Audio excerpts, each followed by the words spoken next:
What advice would you give to a recruiter who's looking to start something like that at maybe a new workplace?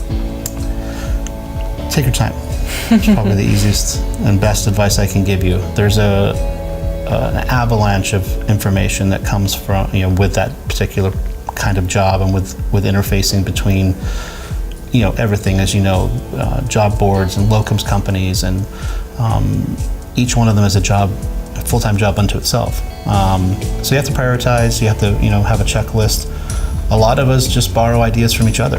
We go to our chats and online and share information and get, you don't have to reinvent the wheel. There's no difference between recruiting a doctor in California and one in West Virginia. The process is kind of tried and true from that standpoint. But you do want to make sure that you're up on state law, you are aware of, contract, what's going on in your state, how you can hire people. When I first started, it was in California, and we couldn't directly employ a physician, which was new. We gave them an income guarantee, which is completely different than what I do now, where everybody's contracted employee. So you kind of have to be, again, a student of the game. You learn, you pick up things. You never kind of throw away a piece of information, because you never know when you might need it.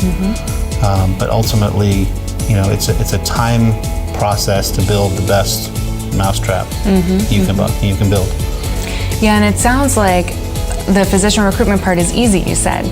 And if you're wanting to formalize a department within your hospital, that it's the relationships with your other hospital colleagues and setting up the processes that might not be there. Yeah. That seems like the hardest part. Yeah, the hardest part, things like making a budget if you've never made a budget before.